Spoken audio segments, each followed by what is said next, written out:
Thank you so much, Sandra. Thank you, everybody who's joining us here in the space. This is really terrific. Yes, as Sandra mentioned, the microphones are so that for the recording as well as for the online audience, just in terms of picking everything up.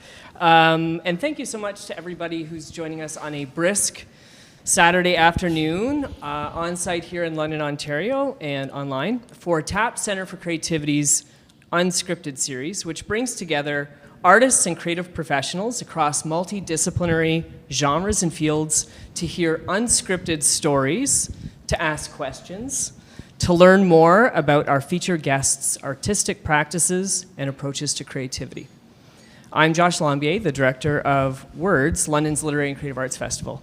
I'd like to extend a really warm note of thank you to the team here at TAP, Sandra DeSalvo, Sarah Legault, and Kieran Belanger, for their commitment and dedication to the arts in London and for inviting me back to the space to participate in this wonderful series. So thank you to that team here at TAP, and a nice round of applause for everybody. Hosting the unscripted events really is one of the most enjoyable things that I get to do here as a member of the London arts community. If you're new to the unscripted series at TAP, you're in for a treat today because we have an especially great cast of people to talk to about this gorgeous work that's in the space here. This series hosts events that are intimate, interactive, and memorable. This afternoon's conversation is happening in the afterglow of last night's opening reception for the current exhibition at TAP, Fables, Parables, and Apologues, featuring the large-scale works by artists Anita Kunz, Daniela Astone, Eric Drummond, and Yana Litus, correcting that, as folks walked into the space last night, and actually two people who walked into the space this morning. You can see the reaction of the scale of these vibrant, stunning works in the space. It's often something very articulate like, whoa, because the work is so big. And actually, Sarah can attest to this. That was exactly the reaction of two people this morning, and I had written this down. So it's usually that exact reaction when they walk in. As the exhibition's description tells us, seductive scenes and sartorial primates explode on canvases by our four contemporary painters. These artists explore narrative through religious ideals, the human condition and fallibility, and the kinship to and personification of animals. Over the next hour or so, I'm going to try to tease out some quilting points, or those stitching points between our guests. And then we're going to take your questions, both here in the space and online. So do get ready for your questions and cogitations to jump into the conversation as we go. I would like to offer some brief biographical details to introduce each of our guests today, all of whom have CVs that are chock-a-block with awards and honors, but I'm going to keep things brief so we can jump into discussion.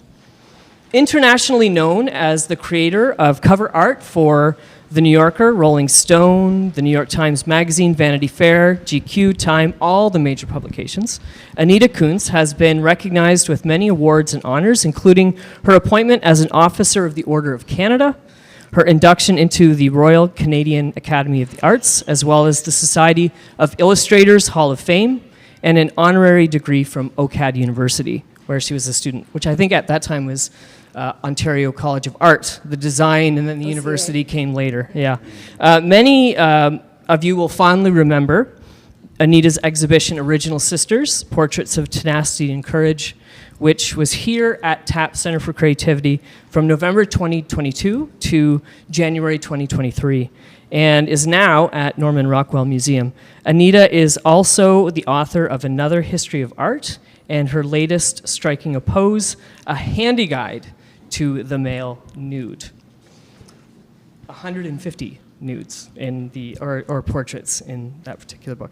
Daniela Astone is a visual artist from Florence, Italy, where she attended the prestigious Florence Academy of Art before joining the school as a principal teacher and eventually becoming the director of the intermediate program in 2013. I think I have that right. In 2022, Daniela left the position of director at the Florence Academy of Art and dedicated herself full-time to her studio practice and continues to exhibit and curate internationally. Her work is part of the permanent collection of the Museum of Contemporary Art in Sicily.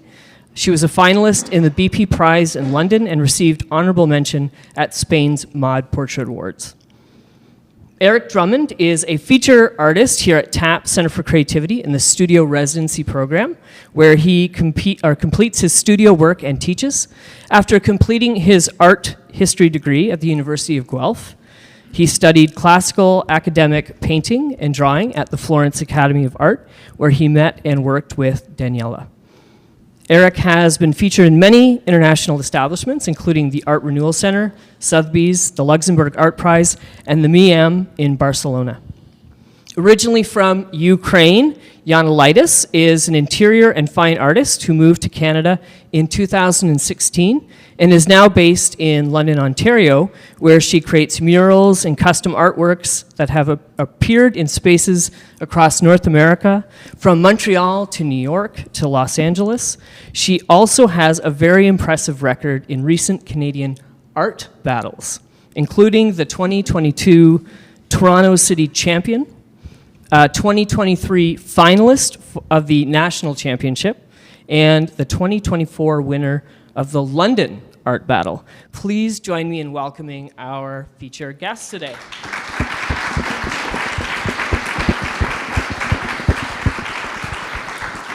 Okay, as I was looking across the work of our artists, I thought we could start with a transformative event that impacted all of their work and indeed all of our lives. You might have heard of it, the coronavirus pandemic. Historically, pandemics have forced us to break with the past and to reimagine our world anew.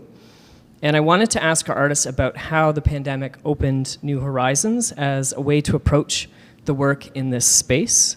The Indian novelist Arundhati Roy, in a widely read article in the first weeks of the pandemic, proposed that a pandemic could be a portal, a gateway between one world and the next.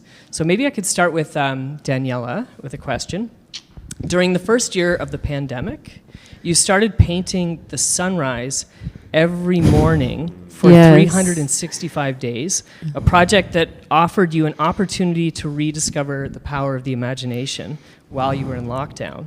As the pandemic began to wind down in 2022, you left your teaching position of over 20 years to pursue new directions in your work.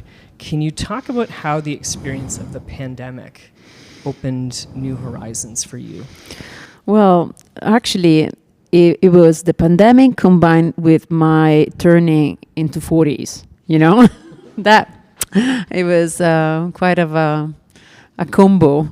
And I have to say that, life, it was going very fast before the pandemic. And I was very lucky because I live in a beautiful house in the countryside, so I didn't feel that constriction that most of the people had. So, but the fact that I was there, it kind of pushed me to discover that every day that sometimes we don't really see the difference from one day to the other because of the daily routine, the life that seems always the same, right? Especially when you have to stay home and you can't go out. And so I say that maybe looking out of the window in the morning, there was this, every day was different, you know, just nature was teaching me, hey, Daniela, look, I mean, every day is an adventure. Every day starts with different colors. Sometimes, you know, there's just fog. Sometimes you see beautiful colors. And so that was like my first big lesson from the pandemic. I was there and I said to myself, okay, it's teaching me that even if I'm here, I've done a lot. From now on, I can actually take the life in a different way and try to challenge myself every day, starting as a sort of a mantra or a prayer, no, in the morning. First thing that as soon as I was waking up with my pajama on, I was opening the windows and painting.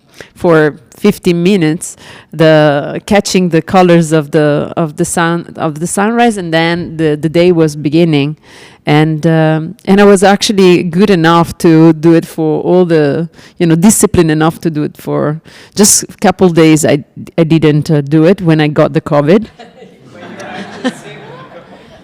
Because I was so sick and so tired, but and to kind of actually to cover the gap, I actually made the imaginary painting of the sun, always with the color of the sunrises. So it was it was an experience, and very beautiful.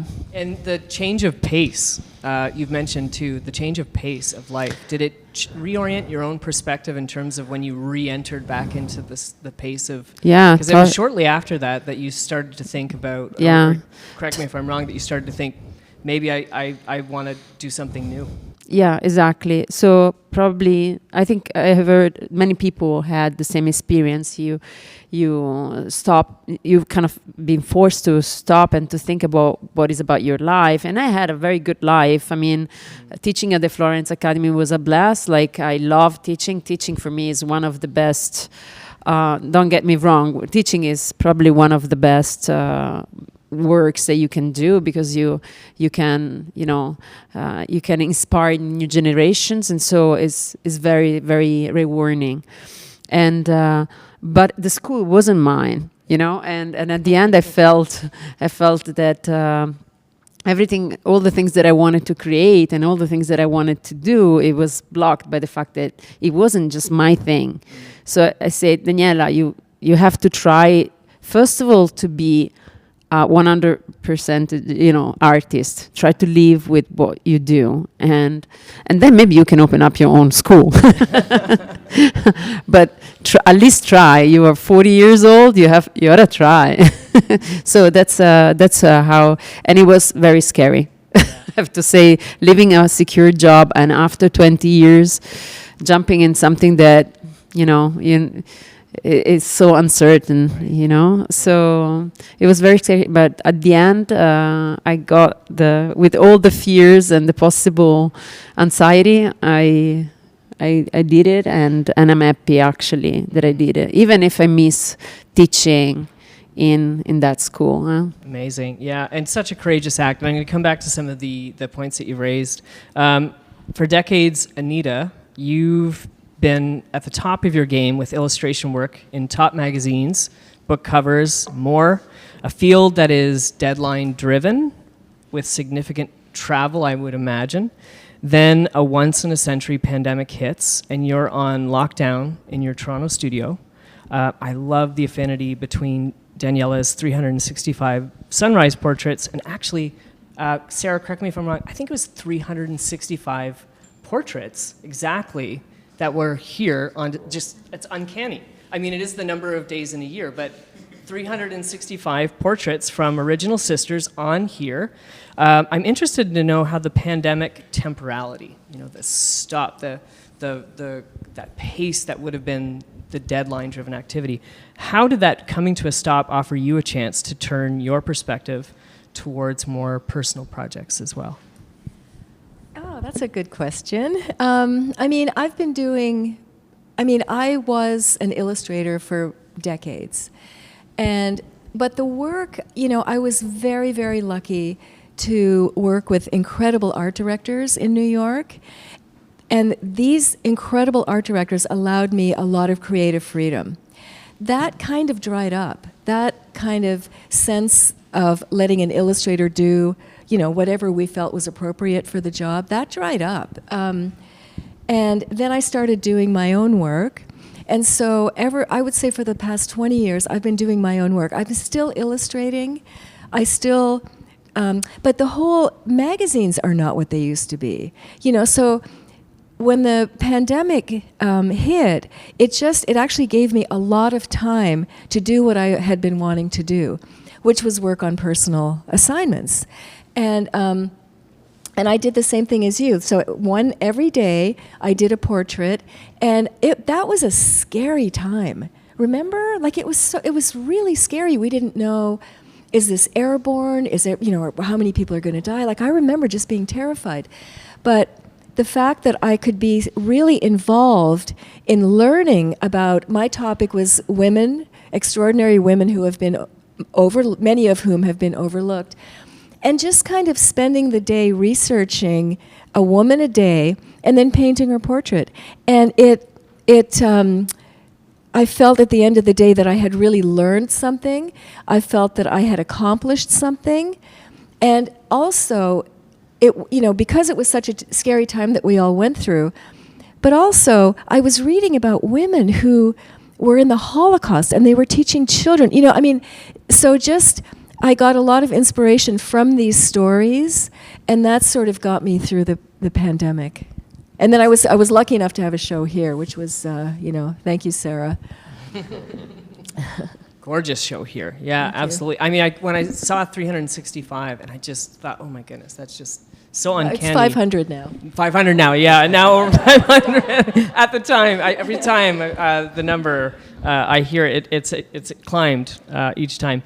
Eric, you would have finished your time in Florence and returned to London to take up a residency at TAP just as the pandemic hit. You spent about the same time in art school as a medical student would to become a doctor, and you've returned to London to pursue work professionally, and then things come to a halt.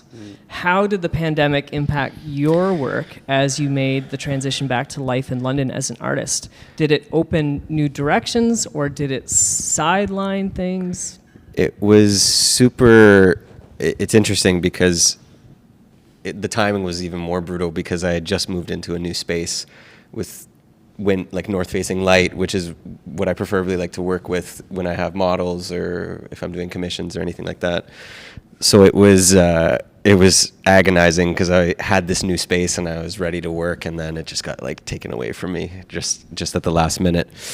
But I'm very lucky that I have a wonderful family that is super close with me, so I was living with them. But it's interesting hearing them talk about their experience. They almost kind of went through an external route in finding inspiration, whereas I think I went really, almost maybe you could say detrimentally, I went inside and kind of really critiqued myself and who I am as an artist, because I think a concerning thing when you graduate from a school that has such intense training is you continue to make the things that you're familiar with, and as you're trying to be an artist on your own, you take the leap of faith. It requires a bit of bravery to step out into the world and say, you kind of put your soul out there when you're an artist. All your work is laid bare for people to judge or praise, and you can't really help what you get sometimes. And I sat there, alone at home, and you sit there and you go, well, who am I as a man in this time? And so I made a couple self-portraits while I was inside, because that's, it was that or still lifes, yeah. I drew my brother as well. I made a self-portrait that was kind of unfinished, and it was in a really, really small, by comparison to the ones that I have here, it's actually quite tiny, really small boxed in self-portrait that I was trying to mimic feeling boxed in myself. And then I made a portrait of my brother Daniel, who's autistic. And for him, he was completely cut off. He had no programs. He had, the world was upside down for him. And it feels like as much as I was going within myself, he really wasn't being seen, all the things that he couldn't comprehend it either.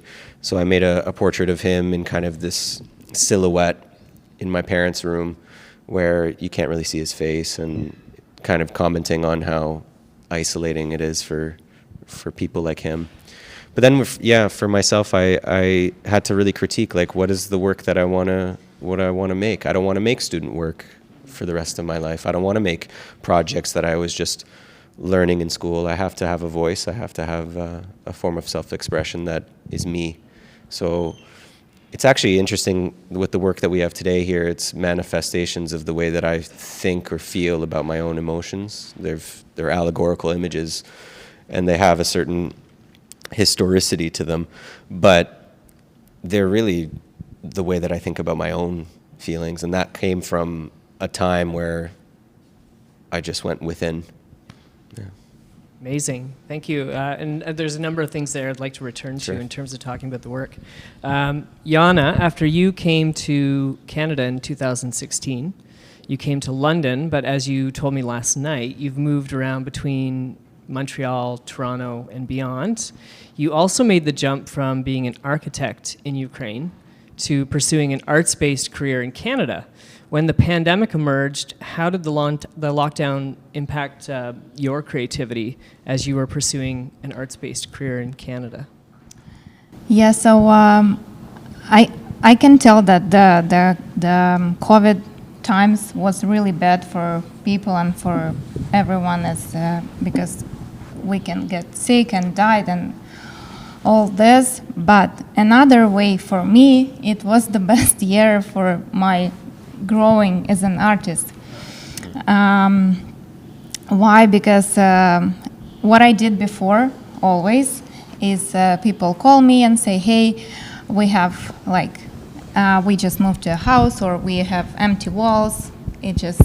We can find an art for that specific space. So during the pandemic, because usually people leave home in the morning, then everyone working so much in Canada, and they never been home. Like, they don't do anything for home. They always somewhere. If they have time, they go for a vacation. So they try to decorate their homes, but they don't put much in it. They just don't have time. So at the pandemic, everyone sit on their couch, and I'm like, oh my God, we have our walls are empty, and everyone was the same, I think. So even people cannot go to Home Sense and buy some vase to put it on the table. So I got many orders for commissions, and sometimes I think that it's not mine. I want to do my own stuff, like my collection, my feelings, my expressions. But then when I feel how people trust me, because it's not like they tell me, okay, we need some abstract painting, this size, or something they can tell me what to do. They just we talk. I ask what they like, what they hate,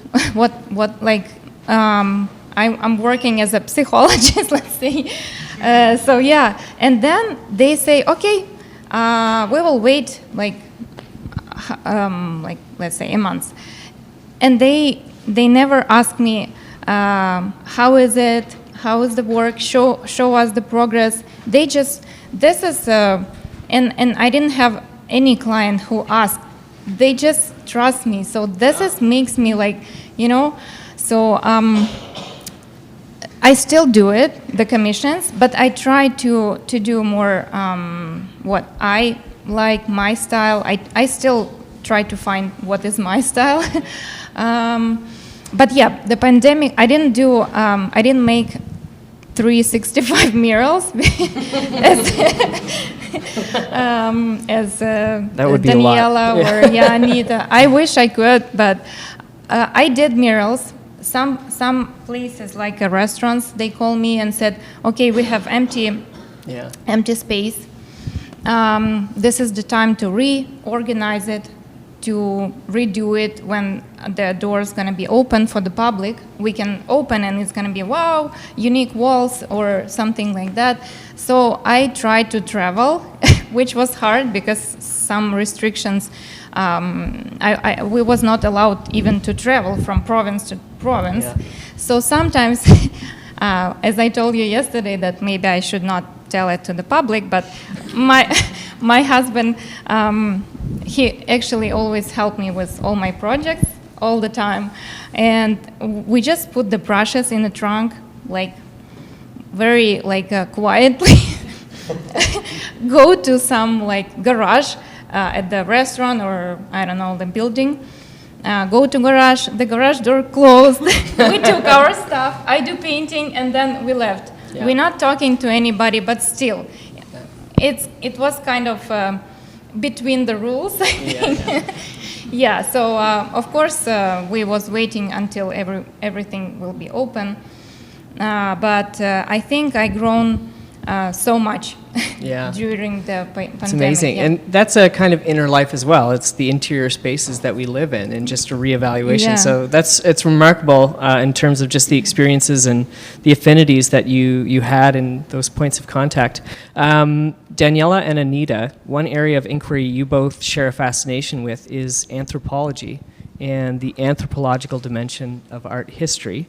Maybe I can ask Daniela first. You've noted that your recent work has veered away from 19th century realism towards a more imaginary, psychological dream world that takes you into archaeology and archaeological museums. Can you talk about what has drawn your attention towards the anthropological and the archaeological dimension in your recent work? Well, I've always been very attracted by the antiques. Also, let's say it's also the mystery that there is behind, no? Like you go on an archaeological site, and in Italy we have many. I mean, basically everywhere they escape, like they find something. And so, like, I think that I was very attracted by, you know, also like the figures of the paganism, or like the story before even the Christian time. And anyway, like sometimes these figures that they do actions that you, in a way, you can connect, because if you go to Pompeii and if you see the murals, like you can see that, you know, the time is such a relative things, you know, like the feelings are always the same and the problems are probably always the same ones, like, you know, jealousy. We haven't learned how to manage certain feelings. And so I think that for a good part of my life I was really attracted by the paintings of the 19th century, because I was appreciating so much their beauty, you know. And I did a school. I studied in a school that taught me that academic style, because I was really drawn to that, sensibility. But the archaeology in the mystery behind every scene, that you try to imagine what it should have been. And I mean, I don't know who have ever came to Rome, for example, of you, but if you just walk and you have these columns, you just like try to imagine what it was looking like. And for me, that is just leaves me always this sort of feeling of amazed, you know, like. So, yeah. Yeah, and you discovered almost a new imaginary for your work. And I think Etruscan images also have been really powerful for you. I've seen some of those in your works as well. So it's really fascinating to see. Anita, you have also had a long-standing interest in anthropological subjects, including the intersection between the sacred and the profane, which we can see in the piece behind us, as well as the ancient biological forces embedded in our psyche, those dark spaces. Your work has long been interested in the question of what would an alternate evolution look like. Can you trace your fascination with anthropological subjects? Yeah, I mean, I've always been, earlier, when I was doing a lot of print work, I was much more interested in politics. And I was doing a lot of political work, you know, paintings about social and political issues. And then I thought that became a little bit limited. I started thinking, well, why are we doing that? Why do we keep repeating the same mistakes that we always repeat? And so I became much more interested in the stories we tell ourselves, as, you know, and we've seen civilizations falling. We may be witnessing something happening now.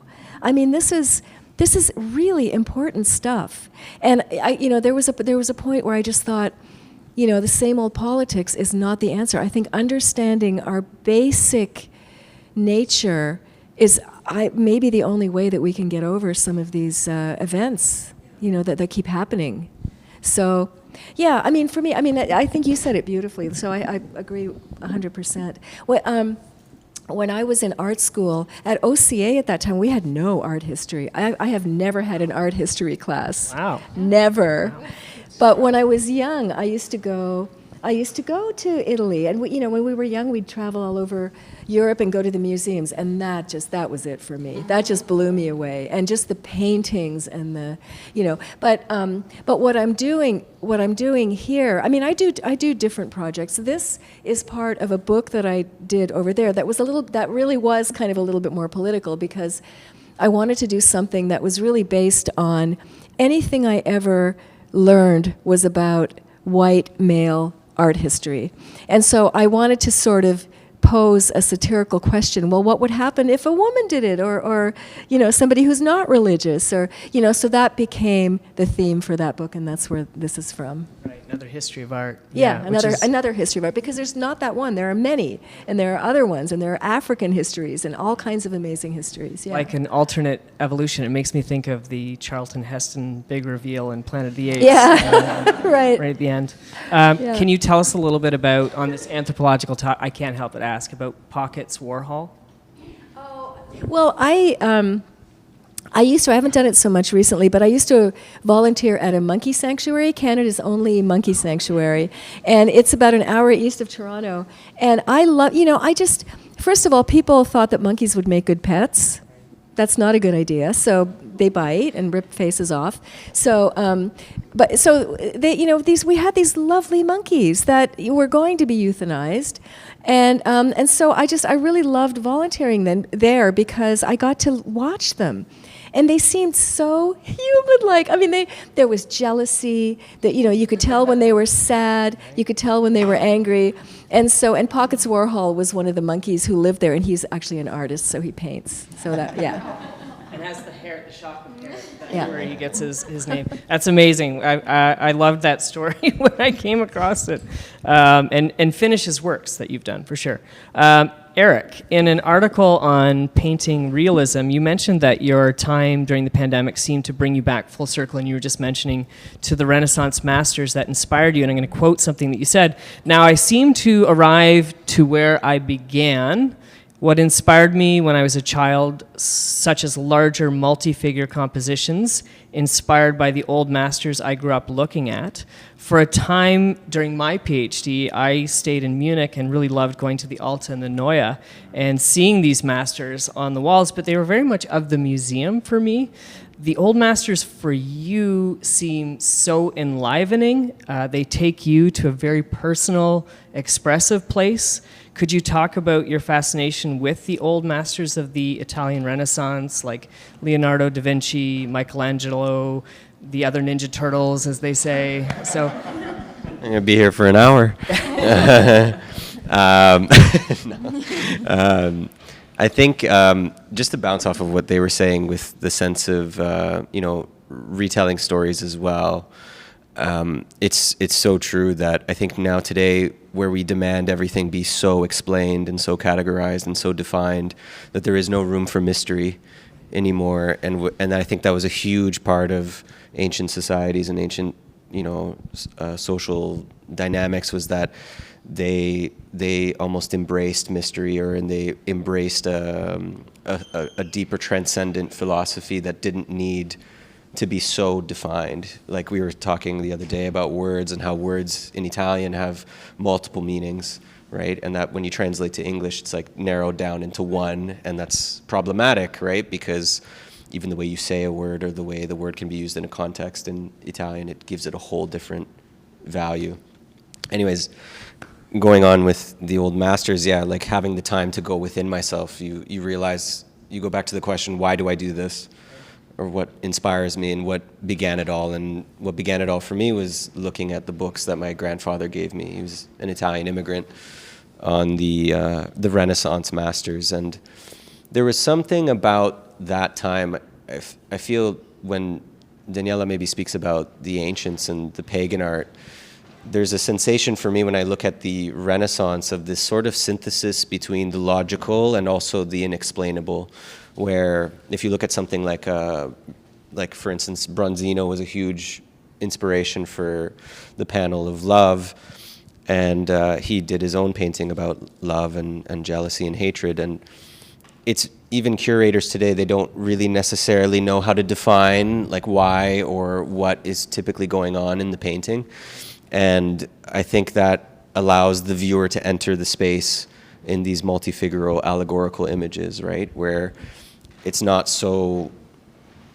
just a readable definition on the canvas. It's, for instance, like yesterday was fantastic watching people see the work and seeing what they were picking out, you know, and then afterwards they would go read the title and they'll go, like, okay, I see, you know, from this certain expression or that or whatever. But I think also, if I use an example, like I always speak about Michelangelo, because there was a definition that they used to give his work, and I think, was it terribilita? Correct me, yeah? Terribilita. So it's the idea of the terrifying, that his work is so big and gigantic that it almost imposes you, you know, or it calls to you a certain idea. So like, for instance, when you go see the David is this ideal hero from traditions and stories, right, of like this archetype, you know, of standing up to an opposing force. And Michelangelo represents him in sort of an idealized figure, and it calls the viewer to question, you know, what is their ideal. And because the statue is so gigantic, it's daunting, the idea of an ideal, you know. It's your compass, but it's also your judge. So having large multifigural work, or jumping into that space and realizing that's something that I've always been drawn to, whether consciously or subconsciously, it asks those questions of me too, like what are my ideals, or what are my feelings in association with an ideal. So with a painting like love, it's like love is not one emotion. You know, we often associate love today with something that's romantic. Love can be quite poisonous, you know, if you love the wrong things or if you worship the wrong things, right? And we were speaking about how these feelings permeate. You will come and go, but the feeling of jealousy will stay. So it's almost like these feelings are gods, you know, or like they're idols.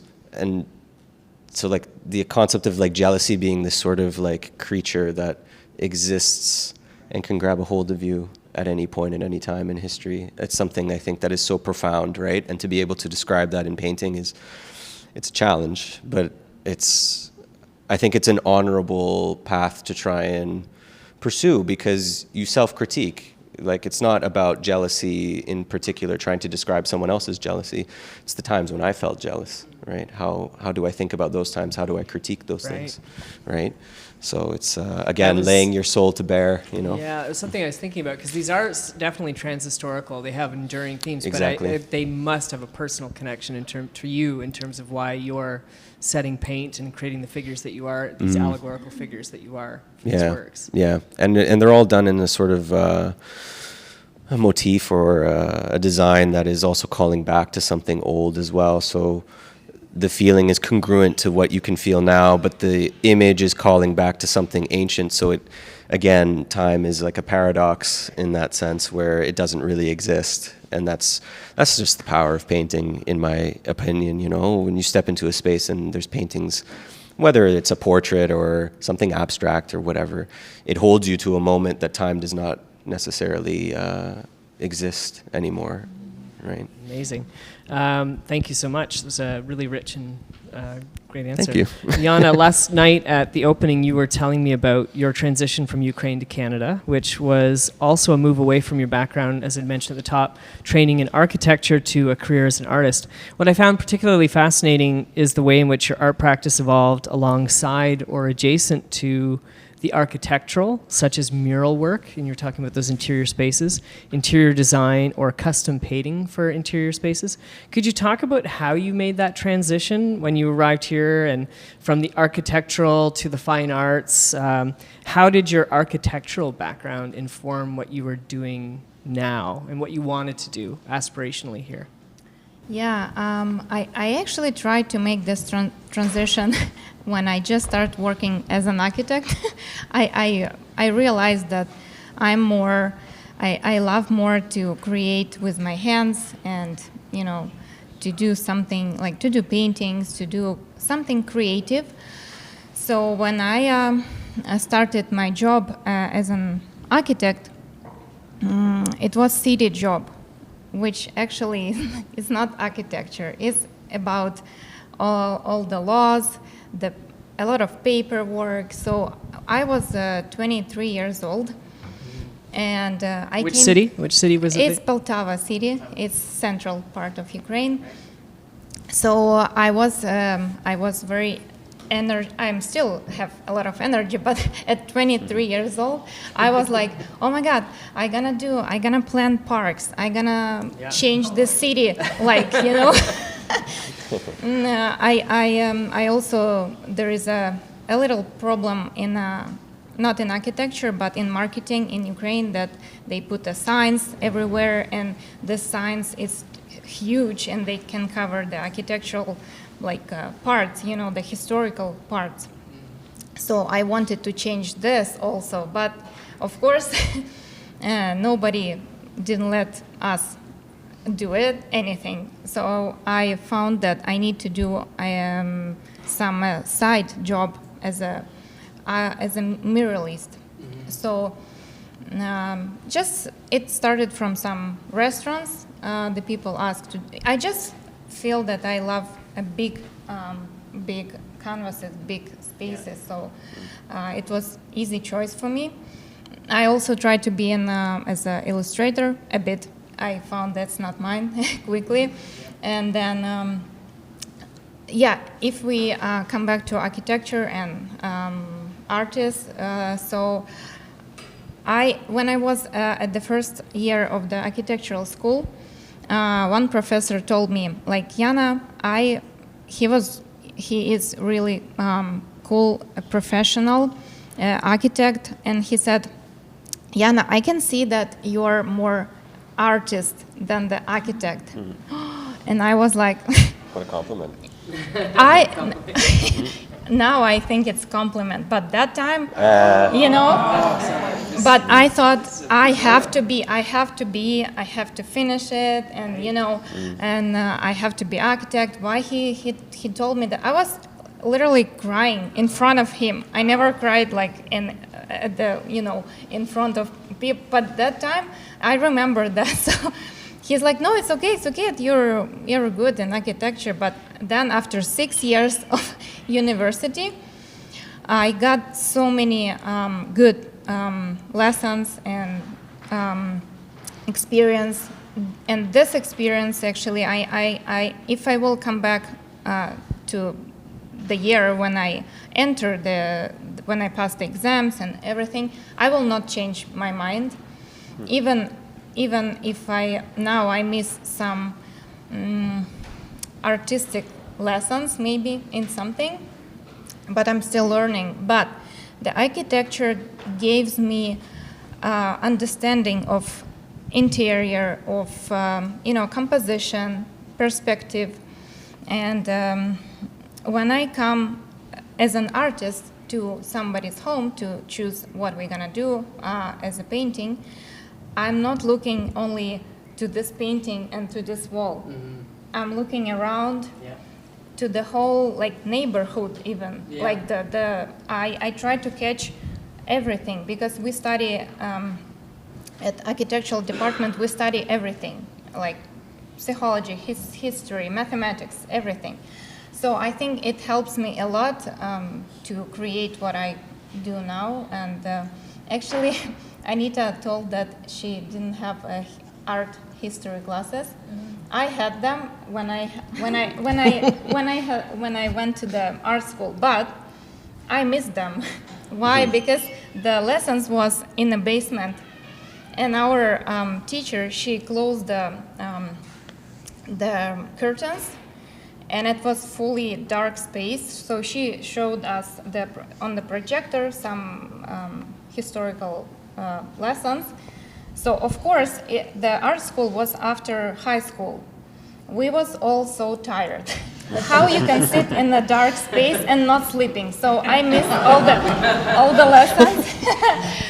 And that time I started to, because it was a little bit boring, to listen all this historical things. It's always for children, for teenagers, easier to watch pictures like, something, but not just read something on projector. So I started to do sketches in the dark. Right. And then it became my, until nowadays, it became my main thing, how I create my artworks. I started in a dark space. Instead of art history in the dark, you were starting to do sketch work in Yes. terms of your drawing technique. That's amazing. Yeah, so, Yeah. Well, it's a good segue. I'd like to talk to all of you about the work in here, your creative process and the construction of your works that are on display in TAP. And for those folks at home, we're going to see if we can throw some in along as we go. Daniela, I was really absorbed looking through your Instagram feed. I mentioned this to you last night, especially the process posts to watch the construction of some of your paintings. Your recent work has been experimenting with new methods where you'll start with imagination or dream life rather than a very structured design, for example. Do you still use models and similar painterly techniques, but in new ways? Could you talk about the process of creating the work and, for example, like Rebirth? What's the process that you use to work on your? Well, for just to explain, since I was a teacher at the academy, we were only painting from life. So for many, many years, there was like this sort of law, and you would have been judged, as a witch, basically, far in the piazza, if you were doing something not with, from nature. So like for 20 years, I was painting just what I had in front of me. So a model, a landscape, a still life. And as soon as it changed, I decided to break a little bit free from that. And I, in front of you can imagine me and seated in my studio in front of a gigantic canvas, say, you know what? Okay, I'm gonna start, like in a very gestural way. And there is on my Instagram few things about that. And I started like one of the first that I started.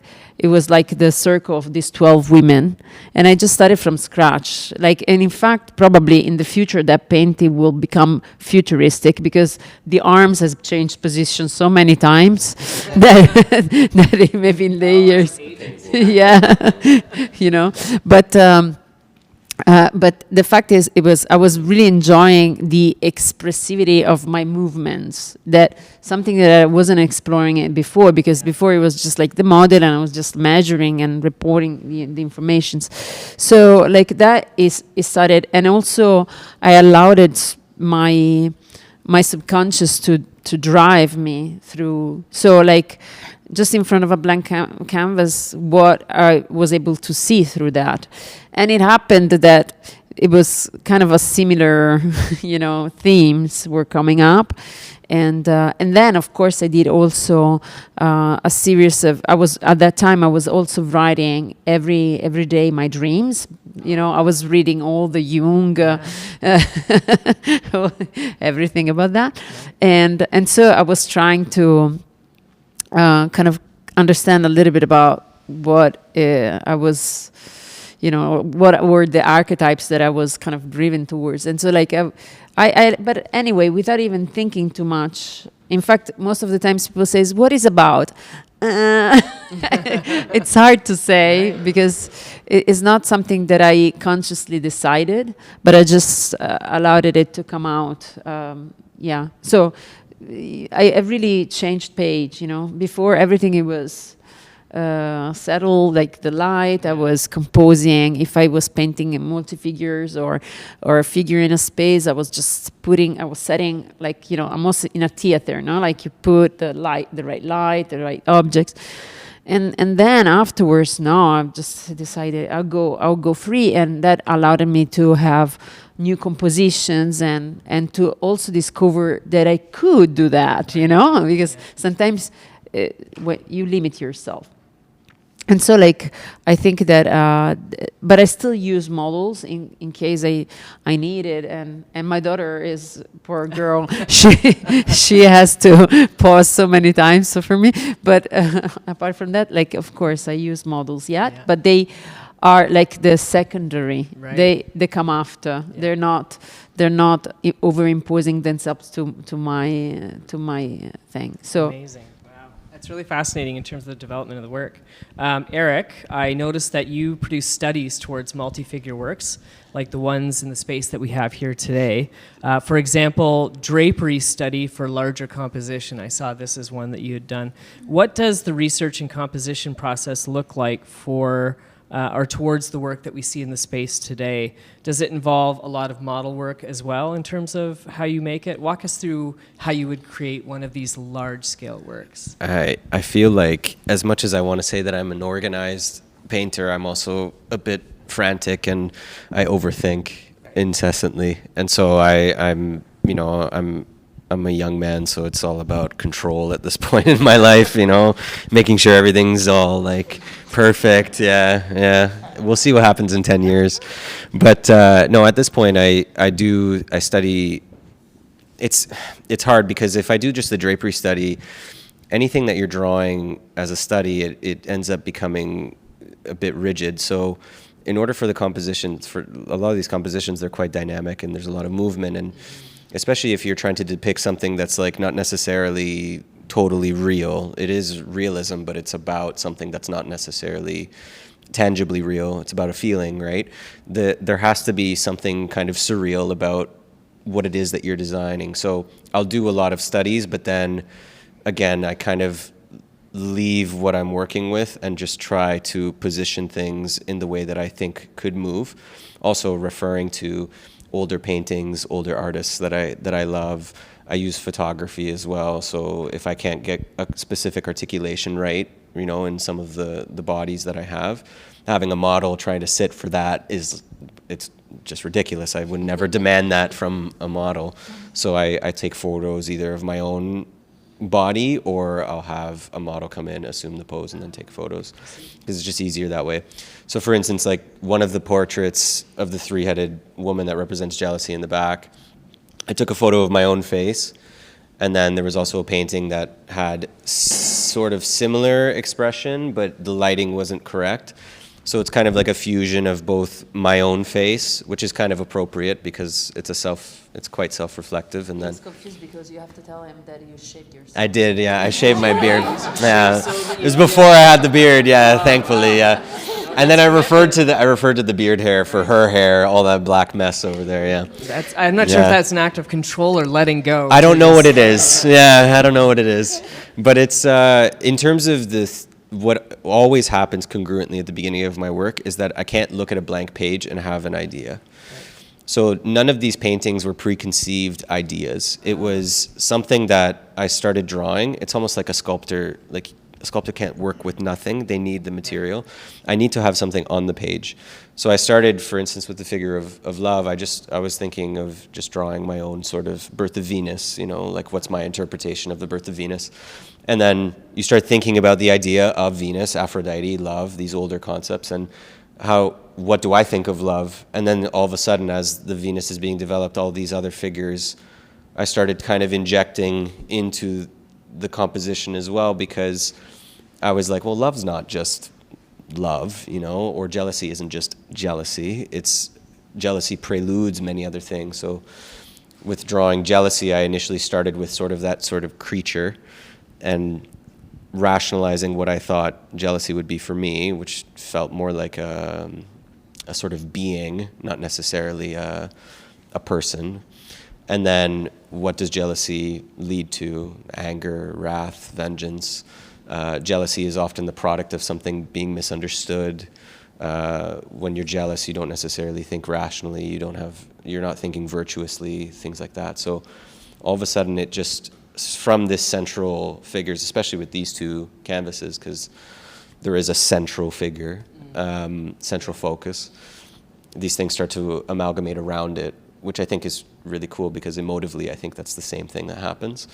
But then with something like that's more organized, like the painting about creation or about art and the soul, it's a bit more formulaic in terms of, you know, having a model and then studying some drapery and then looking at compositional elements that would be organized for the type of canvas that I was thinking of. But I did start with a first figure, which is the figure that's outstretched and kind of in this sort of almost like an ecstasy, like just completely exposing himself up in the air. And again, like the things start to build around that central either feeling or figure. And yeah, I'd say it used to be, it was the same with, you know, with Daniela, obviously, because she taught me and we learned in the same method. It was only from life. And if you didn't paint from life, oh, you were, you know, a black sheep. Yeah. And so I think you learn to break the rules a bit.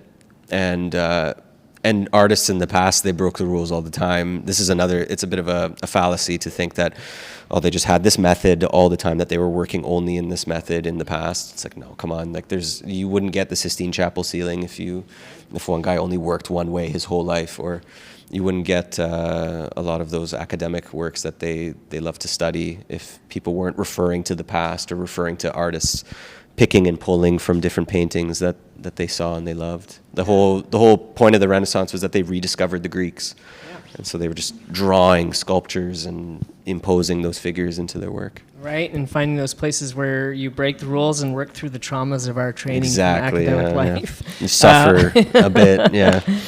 Anita, the title of your work, which we have behind us, centering us up here, altarpiece in the title itself, immediately signals you're playfully working with the religious tradition of the polytyptic, I guess would be, because it's not diptych or triptych, it's many, many panels here.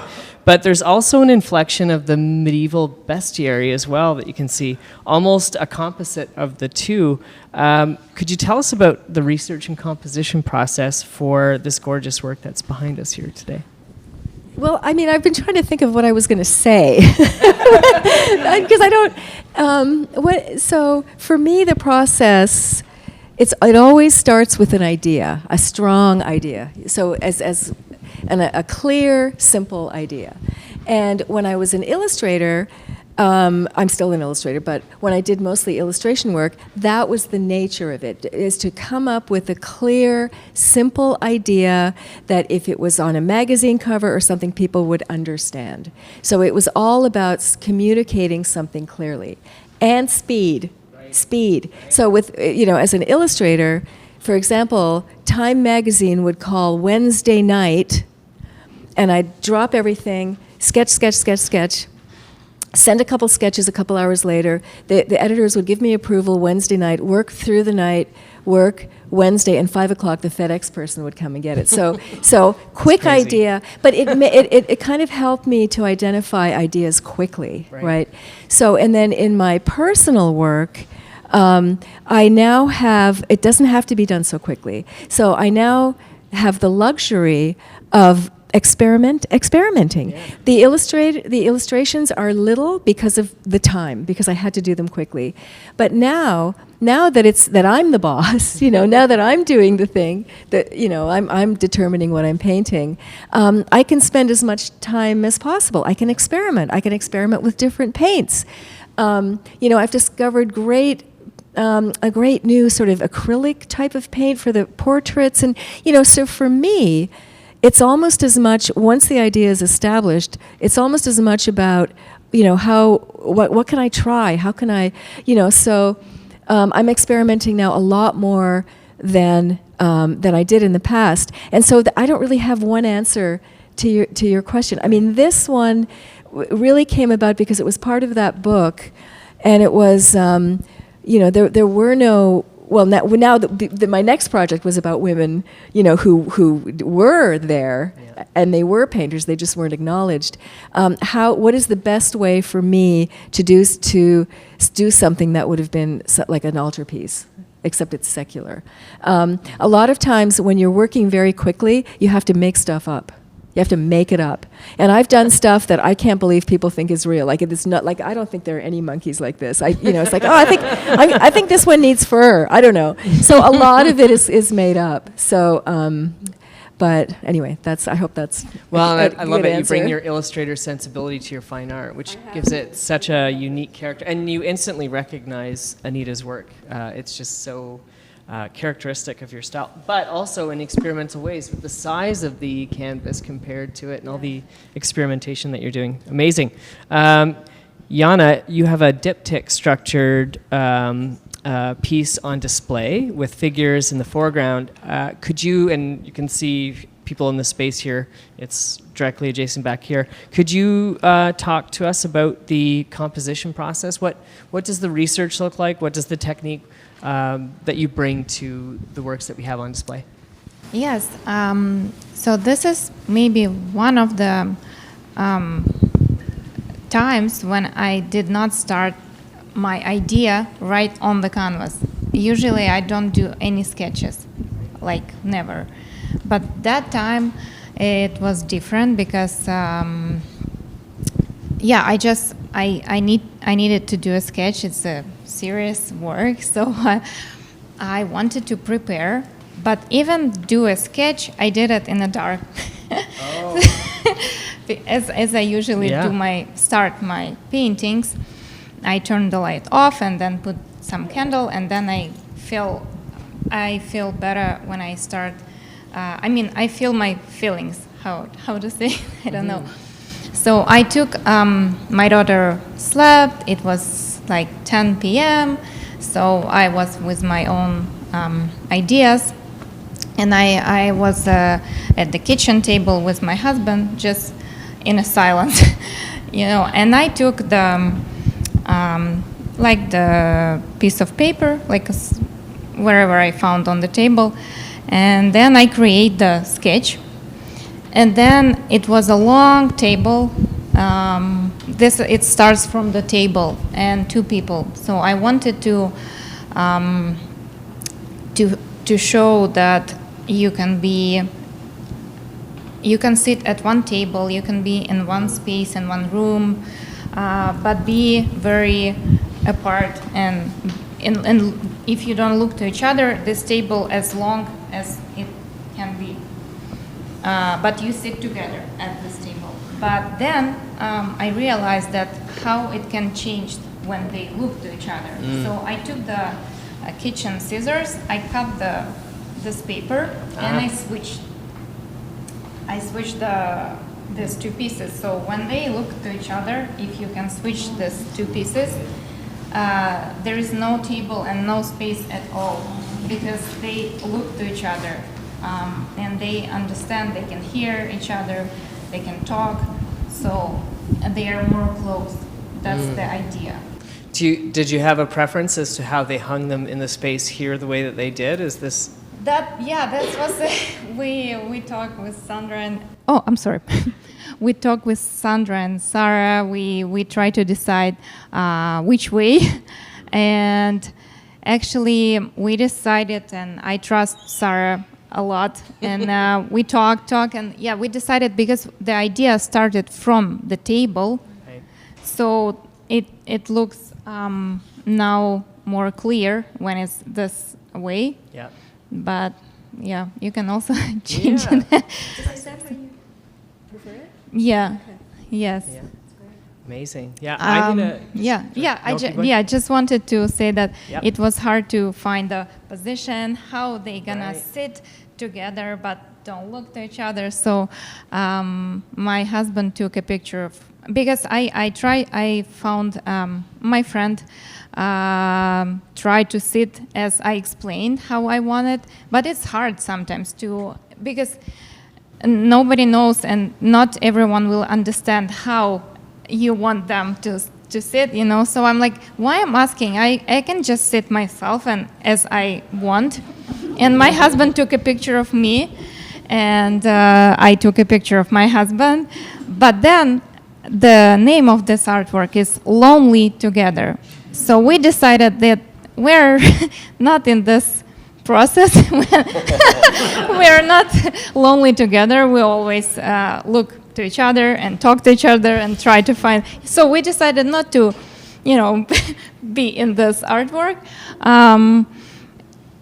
So I just changed the faces, but this is us.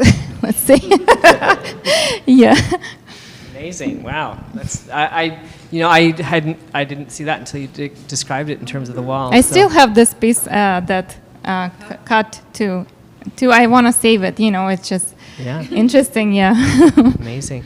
I'm going to turn to all of you for questions very, very soon. I'm going to have a couple more here, but start thinking, be prepared. The mic's going to come to all of you as well as online at home too. Daniela, this is your first opportunity to show work in a Canadian gallery, and you're joining Eric, a former student from the Florence Academy and now a fellow artist in the space where he holds his residency. Apart from the bitter cold of February in Canada, I'm curious how your first experience in Canada has been coming to TAP and showing the work with Eric and Yana and Anita. It's been a bless.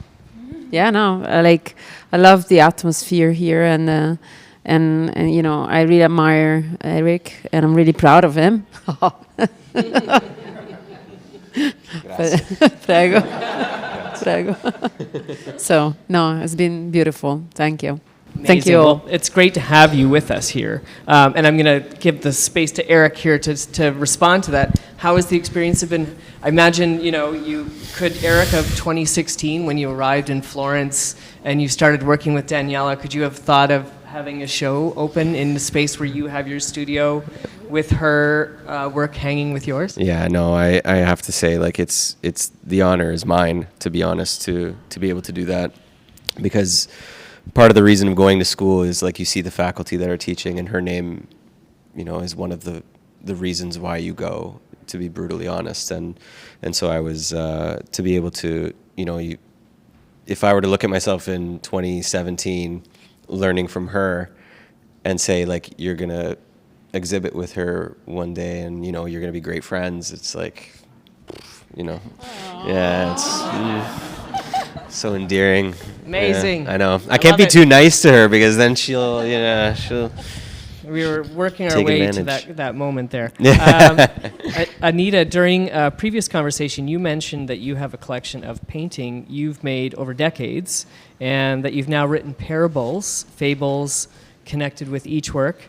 And you mentioned that you used to love Heinrich Hoffmann's Der Struwwelpeter, or shocked-headed Peter, and this figure kind of think of Edward Scissorhands, kind of with shocked hair and hands that have kind of things growing out. It had cautionary tales with illustrations. Are you able to talk about this book project and to describe what inspired you to do this? So my background is 12th century Transylvania.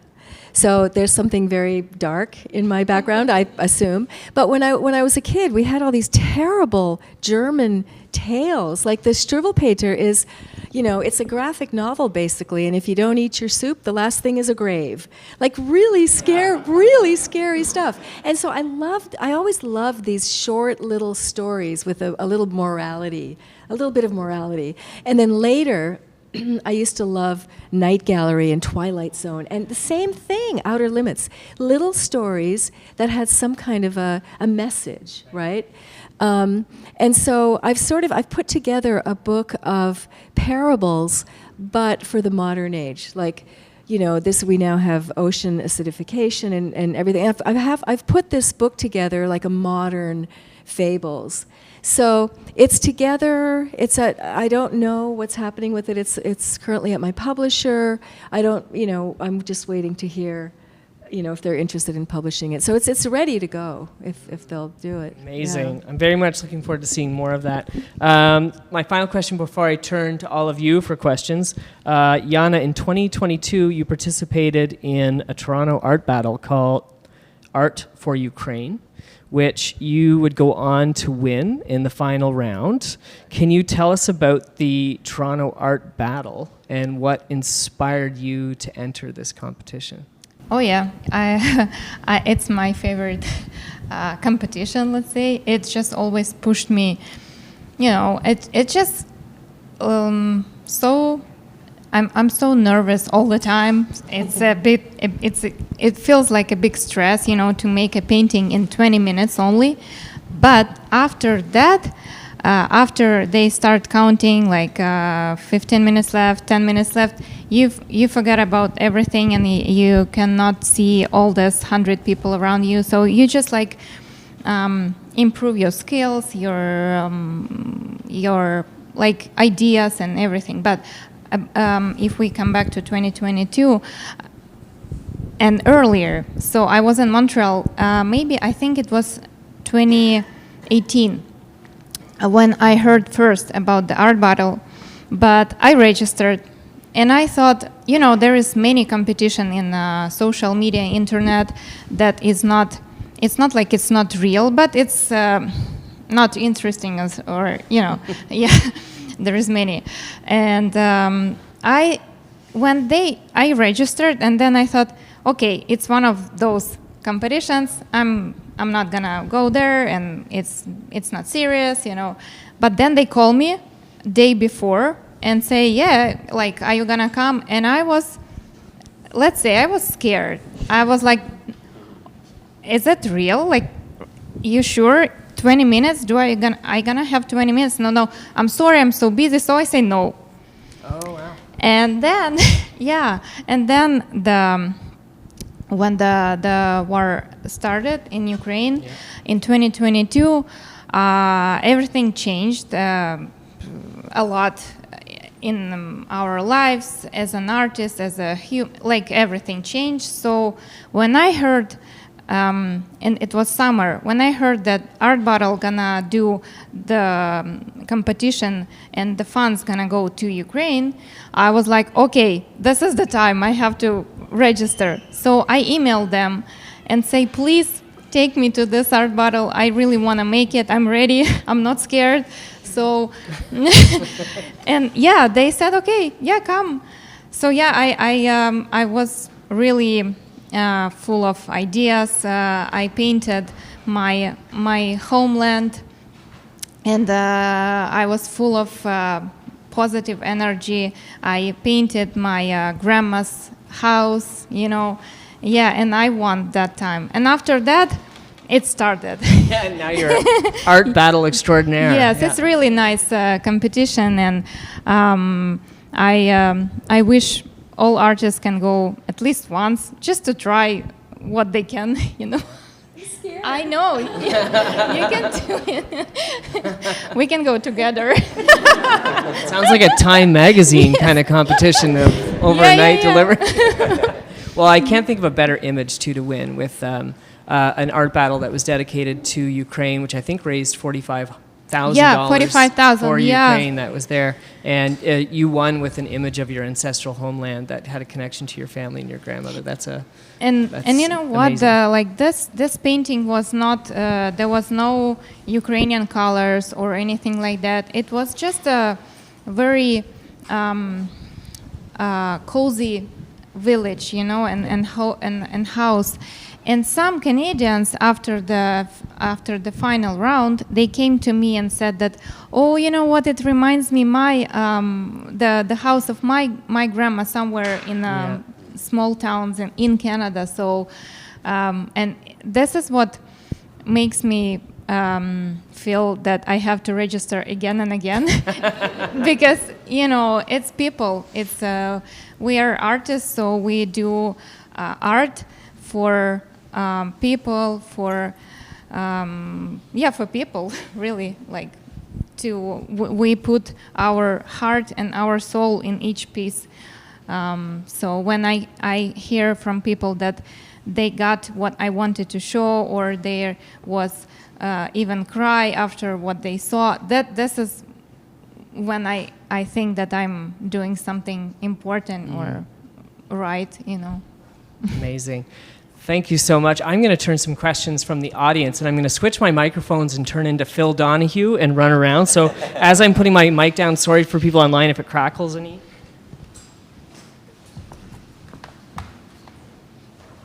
Okay, so new microphone. Are there any questions in the space from anybody who would like to ask our artists, or any online questions? Who wants to be first? Yes. Most people in our culture watch television and videos, and an image is there for maybe 2 seconds, and then it's gone. But when you paint, you want to paint something in that frame that people can experience for more than 2 seconds, because it's going to be there forever. Is that a conscious challenge when you're painting, to put something in there for people who want more than 2 seconds, or want a painting that they can look at day after day after day and get more from? Because if not, they might as well just watch a video. That's for anybody. That's right. Let's go first. Me? Yeah, come on. What you're talking about is actually like insanely important today with advertising and AI and how even our attention span as people today, it's way smaller. I was reading something so fascinating that our minds were so much more powerful in terms of memory in the past, where ancient shepherds, they couldn't count and they couldn't read, but if they looked at their flock, they knew if a sheep was missing, simply from memory and like understanding the shape of the flock and things like that, which is like immensely incredible. Like, we don't have that capacity, I don't think, today, based on the things that are constantly influencing the way that we digest images and see images. Everything's through the phone, right? So, or the television. So I think that's the importance of gallery spaces. I'm like, in terms of like, TAP is wonderful because you're in a city center and you bring people in to see the work in the flesh, and especially if it's paint, like, you need to see paint. You can't look at it through a phone or a television. It doesn't have the same quality. And then you talk about it, right? It's a city center. That's what they used to do with churches back in ancient times or old times, is you go to church, you would talk after Mass, and that's how ideas and change in communities would happen.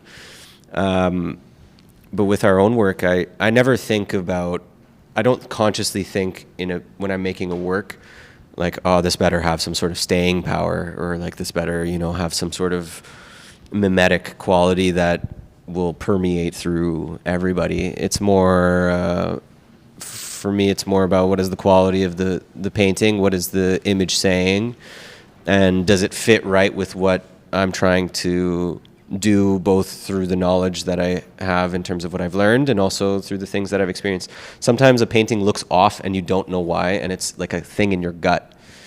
And I've learned, like, I think in the past, if I was like when I was like 16, I wouldn't have wanted to change it because I didn't want to risk ruining what I've already had.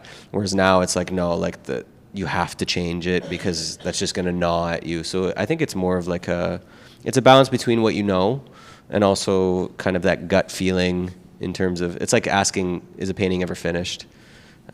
I don't know. Like, I'm usually done painting when I'm exhausted of it, But I think I read somewhere that they've done some kind of a study where if you look at an actual painting and you look at the print of the painting, if you look at the actual painting, there's actually an endorphin released. Like, there is something, and I don't know about other people, but when I look at a Frida Kahlo or something, there's something profound about that, So I hope that other people get that from art, mine or whoever else's, because I certainly do. I mean, for me, it's a much more profound experience to look at a painting than a. Any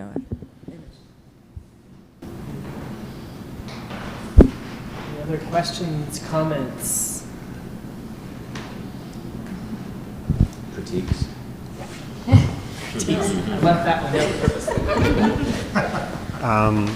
It's fascinating to me to hear that, what Yana was saying, that in Canada we're always on the go, right? And I think the more you travel around the world and you see different cultures and you reflect on how different people move, I think there are cultures that move slowly, or slower, but the internet is blending in and sort of permeating even those cultures.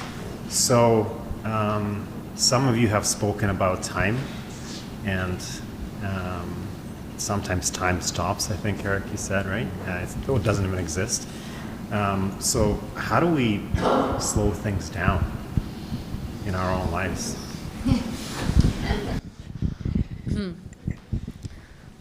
to know.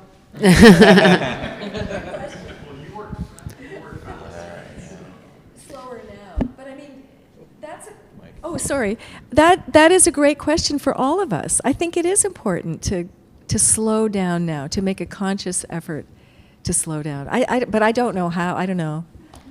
If you want to, meditation, yeah. if you want to, then you'll find a way. It's like, I know the internet and social media, but you know that the more I don't know if you have the feeling, but the more you look at television, the more you look at the screen, the more you feel empty.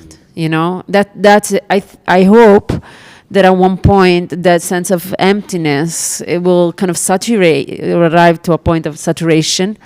And so people will start actually to enjoy to see other people in face to face, and paintings from life, and to go out and dance, and to go out instead of staying at home and watching television. And that is a good way to slow down. We were speaking about we've had a lot of philosophical chats while you've been here, but the idea of for me, it's just about paying attention, like paying attention to what's around you more as opposed to what's being given to you. That's the only thing that I can really think of. Like, I've always known in my practice, the more that I've looked and paid attention to what it is I'm trying to think, either externally, like let's say I'm painting something in front of me, or if I'm trying to think of the thing that I'm trying to paint or the feeling I'm trying to capture, the longer I can pay attention to it, the more it'll elaborate and the more whole it becomes, or the more clear it becomes for me. So it's that idea of paying attention. It's not the same as looking. There's a difference between looking and paying attention. Looking is in passing, right? I look at a painting, it's not the same. Pay attention to the painting, it's a much different thing. So I remember when we would go to galleries, the idea was like, when you go to a gallery, like pick a couple paintings and just sit with the painting, and it becomes more than what you think it already is. It's the same thing when inviting people to come into these spaces and look at the artwork. You have to pay attention, you have to sit and almost have a relationship, develop a relationship through looking, and that's the same thing with people, right? You have to pay attention. I just want to add something that popped to my mind. Yeah. Like, there was a study, like that they were saying that when you're a child, the time passes much slower, right? Because basically you look at the world with those eyes full of meraviglia, like you wonder, like, oh wow, this is new to me, this is new to me, this is new to me. And now, like when you grow older, you kind of know already, but sometimes instead of actually looking at things, you are just like, you pretend you know what you've seen. And so I think that kind of, as he was saying, that kind of paying attention, but also try to find also that feeling inside of yourself of wonder, like, oh, and look around. When I was in COVID and looking at the outside of the window and looking at that sense of feeling kind of pushed me through that, like, and every day is different. So just. Yeah. Well, the question's great. I also wanted to add a bit that as an artist, I want to say that we can do, as an artist, we can create artworks with ideas that people can look at this artwork in their space and think about something important. Because I'm not talking about to put like a gallery in your at your home, but sometimes you can just sit at your couch and look to some piece that's important to you and think about something. When I was a child, it was 1995, let's say, and all like every apartment has the same carpet, like, and this carpet was really like with many things on this, like patterns. And my time to spend with my own ideas was to look at this carpet and think about something, to create ideas. Like, I mean, it has to be something for me to slow down So this is what I do. I look at some paintings at my home or do something, and then the time slow down because you're not running, you're not in rush. You have to catch somewhere. So that's my opinion. How we can think about us, about what we want, what we feel, not just all this movements, and we don't know where this movement's gonna end and when, and just years it just goes like that. I don't know if it's a good answer, but yeah. It's a lot of different answers. Yes. Pick one. Yeah. Maybe we could have one more question or comment. If there's final word. Here we are. Hi there. This is a new experience for me. I'm not from the world of art, but I'm really happy to be here, and I've really enjoyed this. And I'm here because my friend said I should come. So my question is probably pretty naive and whatnot, but it's a question I've always wanted to know. And to have 4 accomplished artists together, I've always wanted to ask this question. It's like, there's always part of your inner self that goes into your art. What's it like for somebody like me to come along and then, experience that? I mean, I just don't know what that's like. Does it take courage to be able to express your inner self and let other people look at it? Is it, that's really what my question is. I love that question. That's a great question.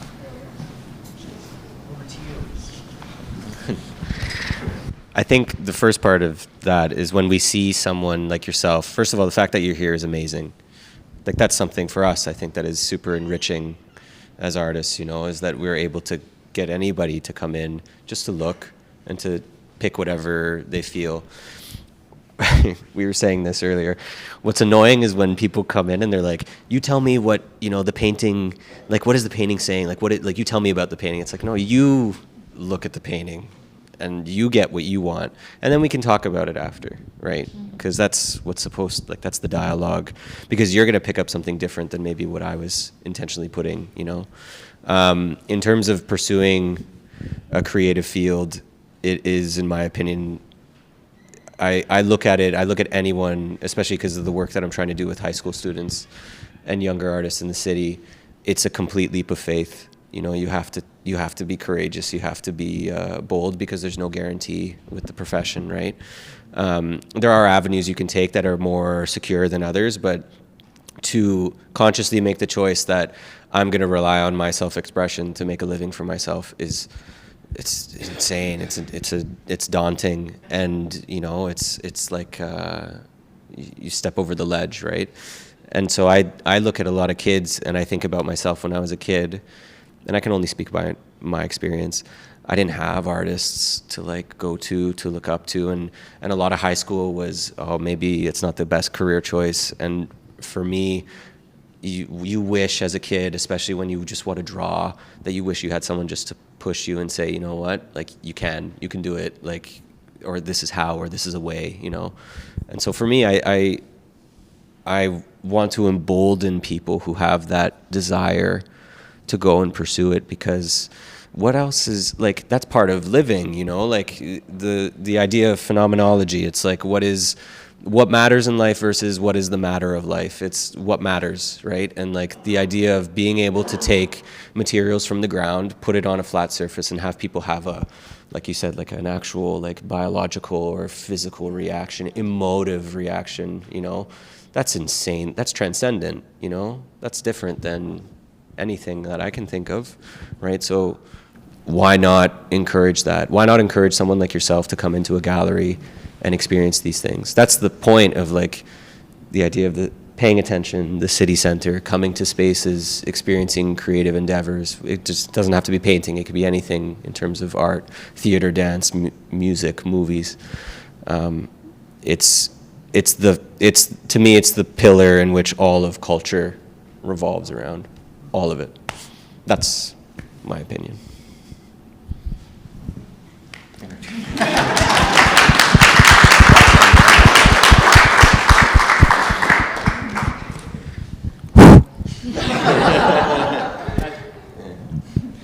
Well, I would like to thank you very much for that question. Thank you all for coming and joining us at TAP today to hear from all of our artists.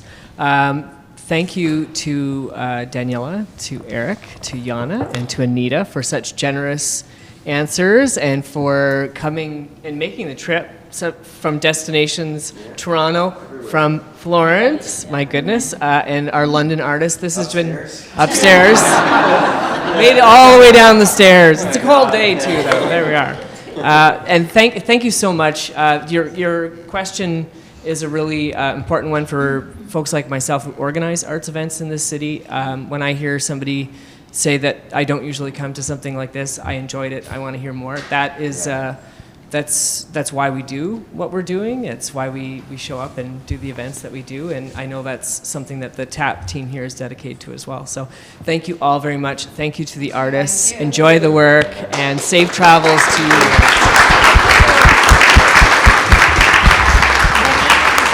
We should make a picture together. Yeah.